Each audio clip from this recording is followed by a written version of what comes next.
Have you ever felt the sting of being cut down in an instant? One careless word, one sharp look, and suddenly it's as if your worth is hanging in the air for others to judge. Your chest tightens, your blood burns, and a storm of words races to your tongue, begging to be unleashed.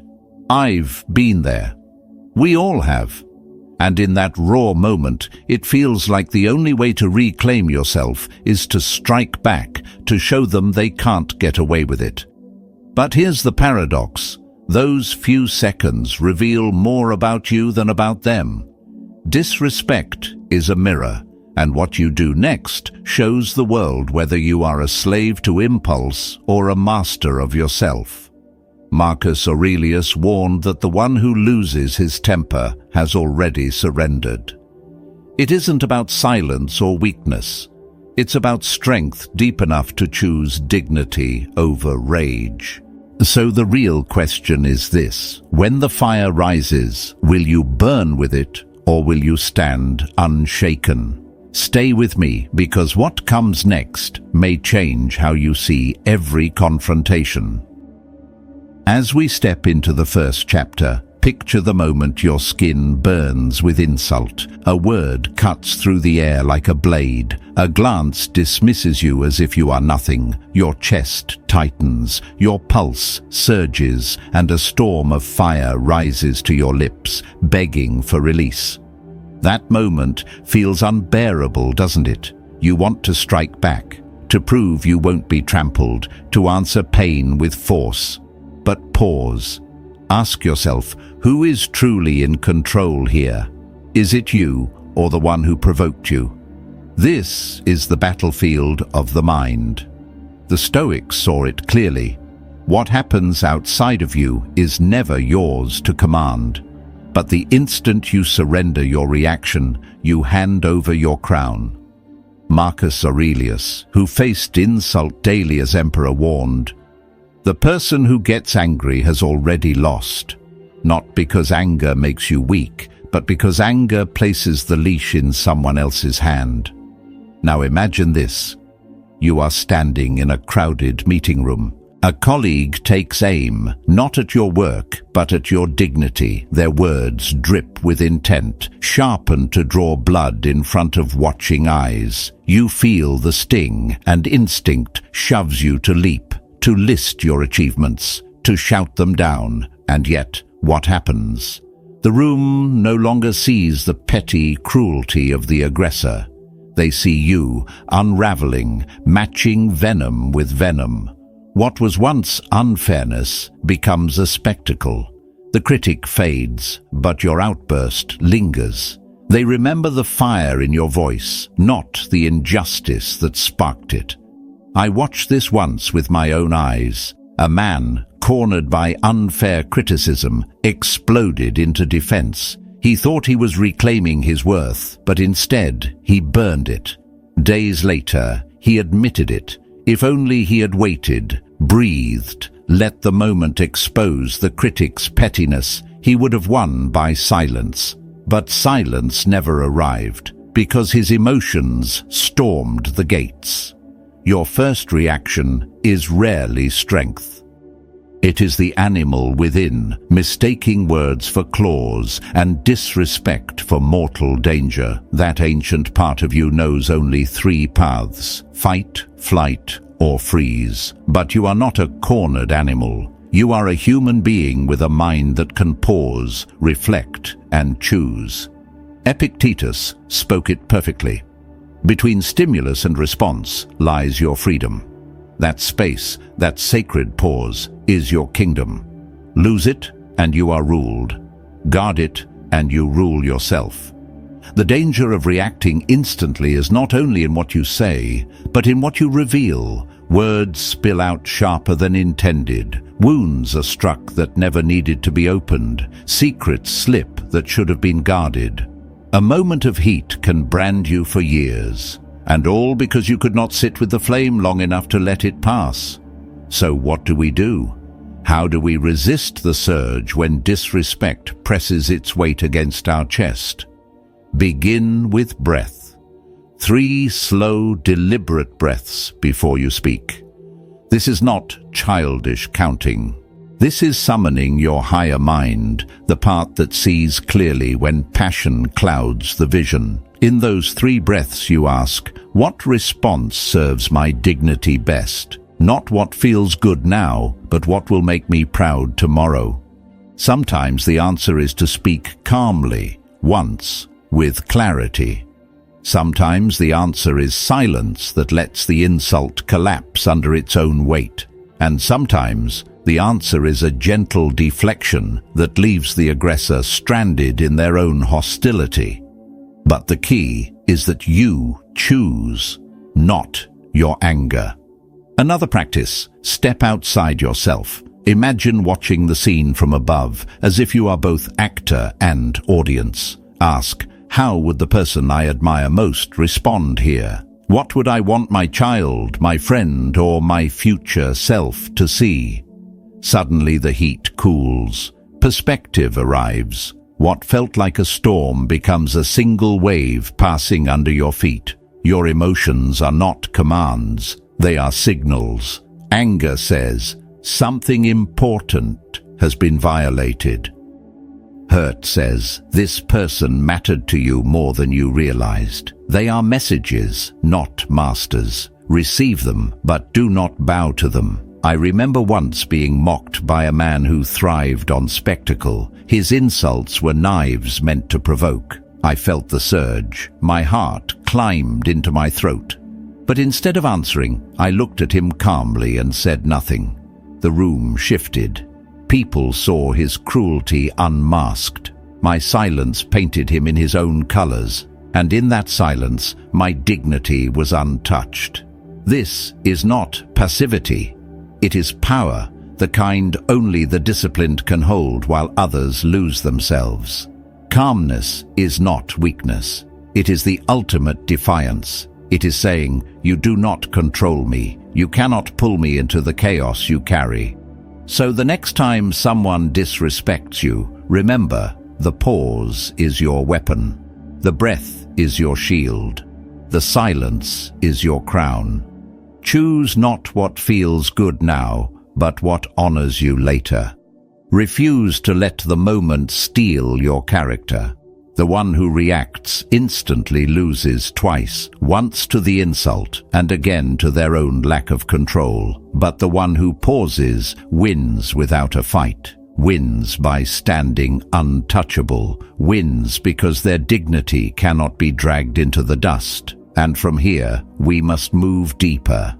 Because even if you resist the first reaction, another trap waits for you. One that tempts you to argue, to plead, to twist yourself in search of validation. That, my friend, is the second mistake, and it is every bit as dangerous. Moving into the second chapter, imagine stepping into mud to wrestle with a pig. You stumble, you sink, and before long the dirt covers you both, but only one of you enjoys it. That is exactly what happens when you try to argue with someone who disrespects you. You leave the field stained while they feed on the chaos. They crave it, and you, by joining them, give them the satisfaction they came for. Now let me ask you this. Have you ever found yourself trying to explain your worth to someone who had already made up their mind to devalue you? You lay out your achievements, your hard work, your loyalty, but somehow the more you explain, the less respected you feel. It is like pouring water into a sieve. Nothing remains. All that effort drains away, leaving only emptiness and frustration. That is the trap of trying to change another person's mind when disrespect is their choice, not their mistake. The Stoics warned us, never hand your peace to another. Marcus Aurelius wrote, how much trouble he avoids who does not look to see what his neighbor says or does, but only to what he does himself. He understood that the energy we waste chasing someone else's opinion is energy stolen from our own lives. It is a tax we pay to people who do not deserve our attention. I once watched a dear friend fall into this very spiral. During a meeting, one of her colleagues mocked her work in front of everyone. It was cruel, unnecessary, and designed to humiliate. Instead of letting the insult stand for what it was, a reflection of his character, she launched into a desperate defense. She listed project after project, proof after proof, pleading for the room to see her worth. The more she explained, the smaller she appeared. The more she argued, the stronger he looked. He refused to yield, and by the end, she wasn't defending her work anymore. She was begging for respect that was already hers. That is what happens when you try to change their mind. You put your dignity up for negotiation. You are saying, "Please give me permission to feel respected." And the moment you do that, you have lost. Respect that must be begged for is not respect. It is charity, conditional and fragile, and it will vanish the moment they decide to withdraw it. Here is the deeper truth. People do not disrespect you because they lack information. They disrespect you because it serves them. Maybe they are jealous of your success. Maybe your competence threatens them. Maybe they need to feel tall, and the only way they know how is by making someone else kneel. Their issue is not ignorance, it is insecurity, and no argument in the world can cure that. Epictetus taught that it is not what happens to you, but how you react to it that matters. The insult is their action. The attempt to argue is your reaction. And when you argue, you surrender the high ground. You make their insult the center of the stage, when, in truth, it deserves to fade into the background.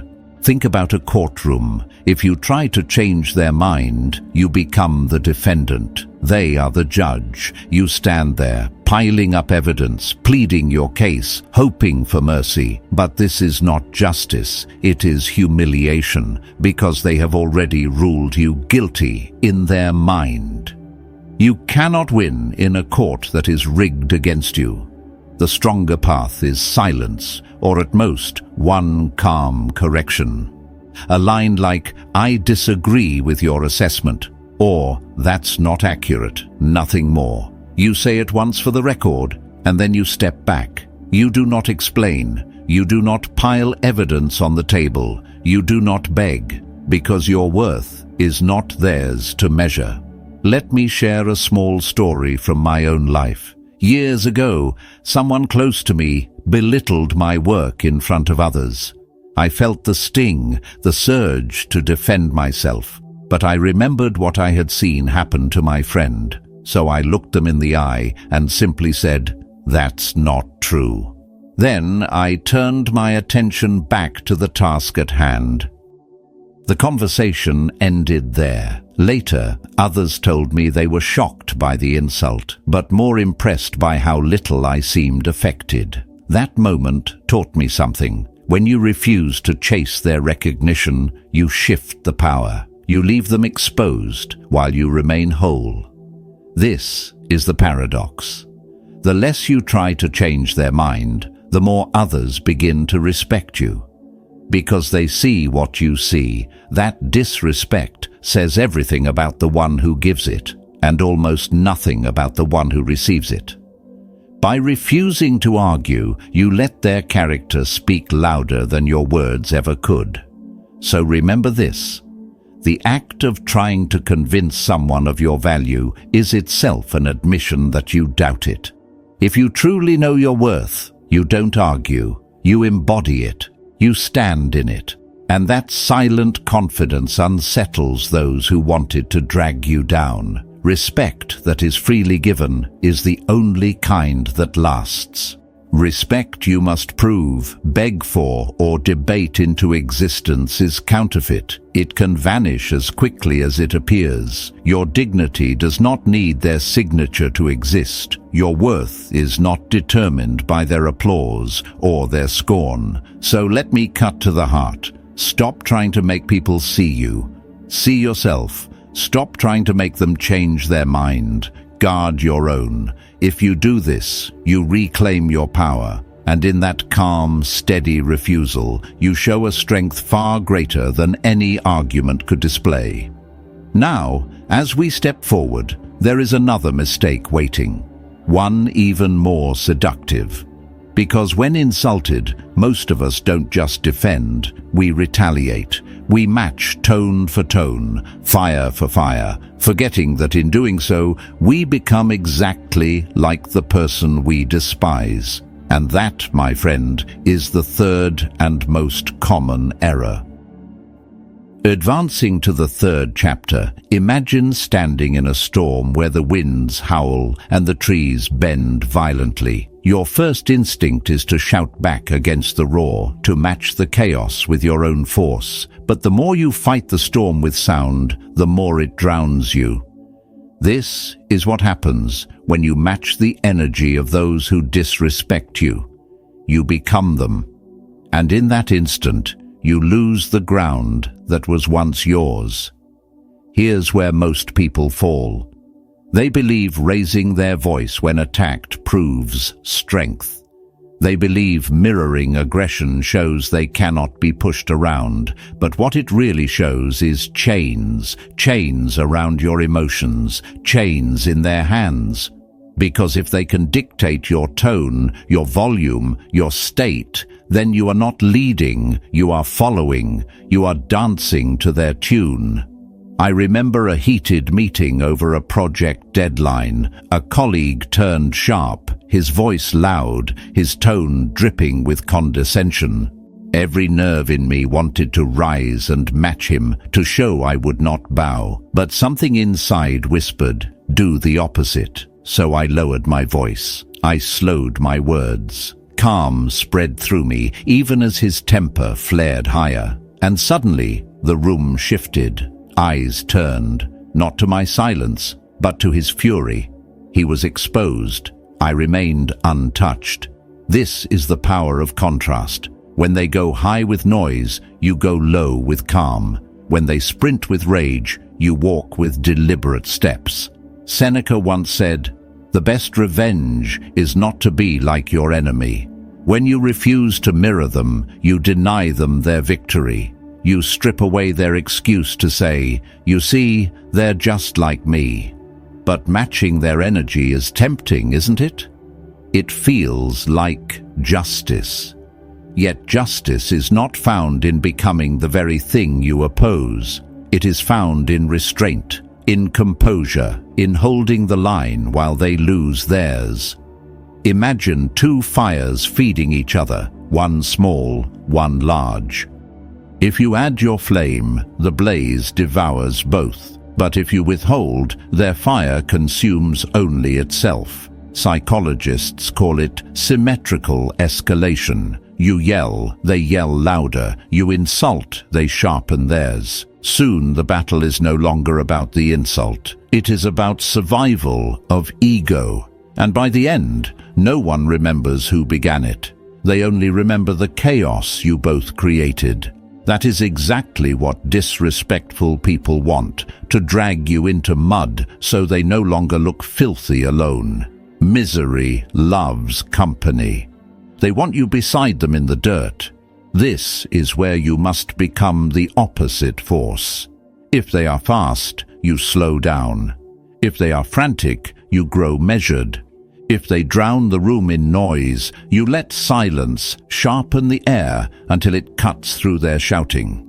Do not mistake this for weakness. This is the hardest strength. Anyone can erupt. Few can stay unshaken.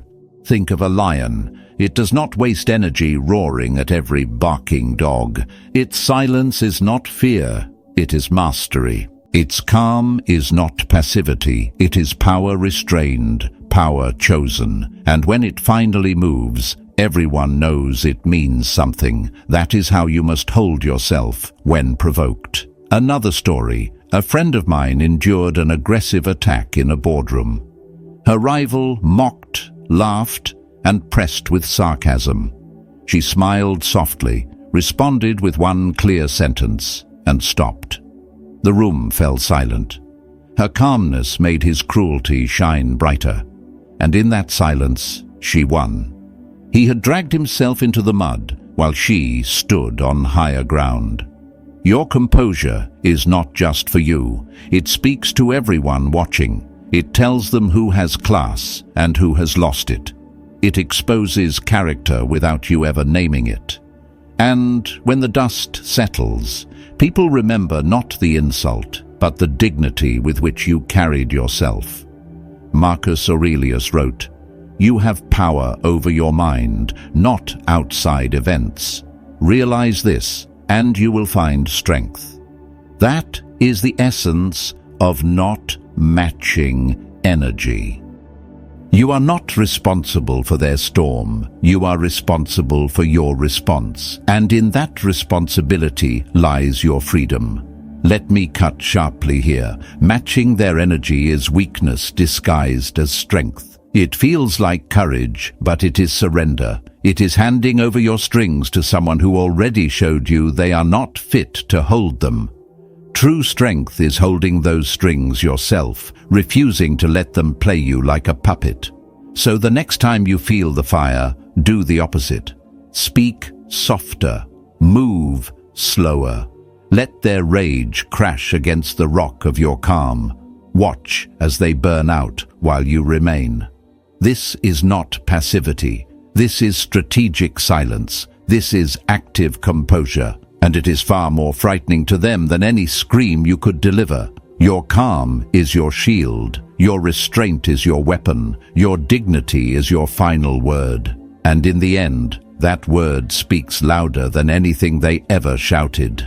At this stage, remember this truth. Anyone can mirror darkness, but only the disciplined can reflect light. And as we move forward, we step into another trap, one that tempts you to go for the person instead of the problem, to attack their character instead of addressing their actions.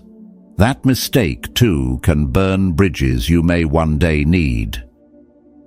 Entering the fourth chapter, imagine a blade cutting deeper than it needs to, not to win the fight, but to scar forever. That is what happens when you make disrespect personal. The instant you shift from behavior to character, from what you did to who you are, the argument stops being about the issue and becomes a battle of identities. And once it becomes that, no one wins. Now imagine this. Someone strikes you with a careless insult. It stings. The blood in you demands revenge, not reason. You want to return fire, to point out every flaw they've ever had, to drag their past mistakes into the light so everyone can see them exposed. It feels satisfying in the moment. But satisfaction here is a trap, because what feels like power in the heat of the moment will feel like poison later. I witnessed this during a tense business meeting. Two partners disagreed about strategy. One wanted bold expansion, the other urged caution. It should have been a debate about ideas. Instead, one partner lost his grip and struck at the man himself. He dragged up failed projects from years ago. He questioned his competence. He abandoned the argument and went for the throat. The room changed instantly. No one remembered the strategy. They only saw a man reveal his bitterness. He thought he was winning by weakening his opponent. In truth, he was showing everyone he could not separate his anger from his judgment. And in that moment, his own credibility crumbled. Here is the truth. When you make it about them, you expose yourself more than them.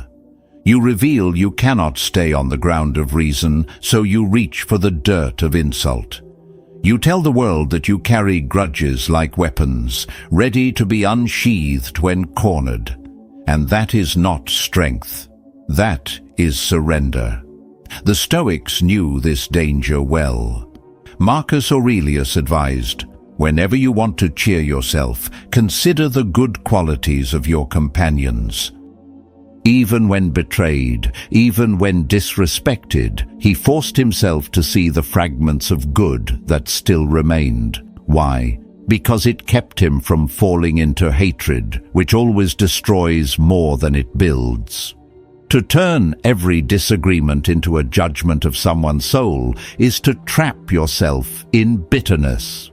Think carefully. People can change their behavior. They can adjust, improve, learn, even apologize, but no one can change their past. No one can alter the very bones of who they are. If you attack that, you are not offering a path forward. You are closing the door forever. What could have been a resolvable conflict becomes a permanent war. What could have been a bridge becomes rubble. And here is the cost. Personal attacks burn bridges that may never be rebuilt. Someone might forgive you for criticizing a decision, but they will not forget you calling them incompetent, dishonest, or worthless. Words that attack character lodge deeper than arrows. Long after the conflict is over, they remain in memory, pulsing with resentment. You think you won, but you lost the possibility of any future alliance. From here, let's step into clarity. Keep the focus on the act, not the actor. Say, that comment was inappropriate, not, you are always disrespectful. Say, I disagree with that decision, not, you never make good choices. Attack the action, not the person. Critique the deed, not the soul. By doing this, you not only preserve dignity, you also preserve your own reputation as someone who refuses to fight dirty. I've seen leaders follow this discipline and rise above chaos. When confronted with mistakes, they point to the behavior. This decision cost us dearly. They never attack the person with labels. And what happens? The other side may feel the sting of correction, but they don't feel stripped of dignity. The relationship can continue. Respect, even strained, can remain intact. And there is another lesson. When you avoid personal attacks, you show others you are anchored. You prove that you can disagree fiercely without hatred. This is not weakness, it is command. Anyone can lash out. But the one who separates person from behavior shows mastery of both self and situation.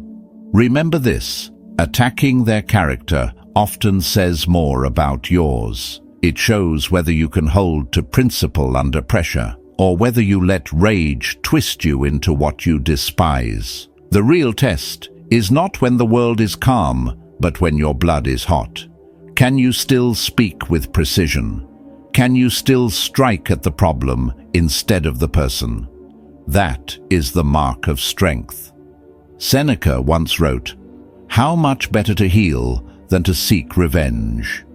Healing begins by keeping the wound small. Do not slash deeper. Do not widen the cut with words that cannot be taken back. Contain the conflict to the issue. Preserve the possibility of resolution. That is wisdom. So next time disrespect tempts you to aim low, remember, to make it personal is to lose yourself. Hold your ground. Keep the spotlight on the act, not the actor. Your dignity will outshine their insult. And when the room remembers, they will remember who kept their hands clean. At this stage, understand the chain of mistakes. First, reacting too fast. Second, trying to change their mind. Third, matching their energy. Fourth, making it personal. And now, the final trap awaits. The one that does not end when the argument ends. The one that can haunt your mind for weeks, months, even years. That, my friend, is the silent poison of letting it consume you. At this stage, picture a fire that has already burned out. The smoke is gone, the embers cold. Yet you return again and again, blowing on ashes, hoping to relight the flame. That is what happens when you let disrespect live in your mind long after the moment has ended. You become your own tormentor, carrying forward a wound that should have already closed. Now imagine this. Someone cuts you down with a single remark, sharp, dismissive, perhaps even accompanied by that smirk that says they enjoy seeing you stumble. The moment lasts 5 seconds, but then hours later, you are still replaying it. Days later, you are still thinking of what you should have said. Weeks later, it creeps into your mind when you are alone, souring your mood, stealing your peace. The insult is long gone, forgotten by the one who delivered it, but you've become their accomplice, carrying their weapon for them, stabbing yourself again and again with memory. I once made this mistake. A colleague dropped a condescending remark in the hallway on a Friday afternoon. I walked away calmly. I thought I had handled it well, but then came Saturday morning. My mind replayed the scene like a broken record. I imagined comebacks sharper than swords. By afternoon, I was running scenarios of future confrontations, determined to win back what I thought I had lost. That night, I drafted emails in my head, long damning messages that would expose his behavior. Sunday was consumed by endless analysis. Why did he say it? What did he mean? What does it reveal about him? By Monday, I was exhausted, angry, hollow. He had likely forgotten the incident entirely, yet I had let him conquer my entire weekend. My relationship suffered because I vented instead of being present. My energy drained into shadows instead of light. The insult lasted 5 seconds. The suffering lasted 3 days because I chose to keep carrying it. This is the most insidious mistake. Because it happens not in the world outside, but in your own head, and the prison you build with rumination has no guard but yourself. They hurt you once, but you hurt yourself every time you replay it. That is how they win twice, once with the insult, and once with your memory of it. Here's where Stoic wisdom cuts through the fog. Epictetus said, "It's not what happens to you, but how you react to it that matters." When you ruminate, you are choosing to be hurt again and again by the same event. It's like picking at a wound that could have healed, keeping it raw, infected, painful. Healing requires letting it close. Pain lingers only if you keep it alive. Think of it this way. Your mind is prime real estate. Every thought, every memory, every vision for your future lives there.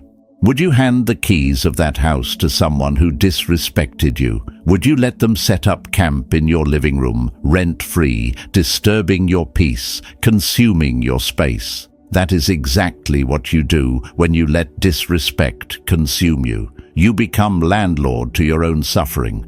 But you have a choice. When the insult lingers, when the memory replays, you can redirect. Discipline your mind the way a captain steers a ship.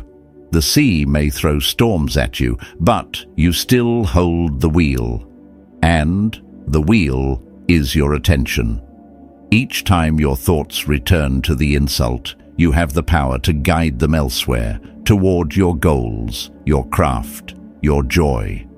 Here's how you practice. Give yourself permission to feel, but only for a short, strict time. 10 minutes. Sit with the sting. Name the emotion. Anger, hurt, disappointment. Then stop. File the moment where it belongs, in your memory, as data about who they are, not evidence of who you are. They revealed something about themselves, not about your worth. Close the file, move on, and when the memory claws its way back, be ready with replacements. A project that excites you, a challenge that matters, a reminder of your purpose. Redirect instantly. You are training your mind like a muscle. Each redirection builds strength. Each refusal to dwell builds peace. Marcus Aurelius once reminded himself, you have power over your mind, not outside events. Realize this, and you will find strength. The insult is outside you. The echo of it inside your mind, that is yours to control. I learned this lesson the hard way, and when I finally mastered it, something remarkable happened. The same colleague tried again weeks later, Another dismissive comment, another smirk. This time, I walked away.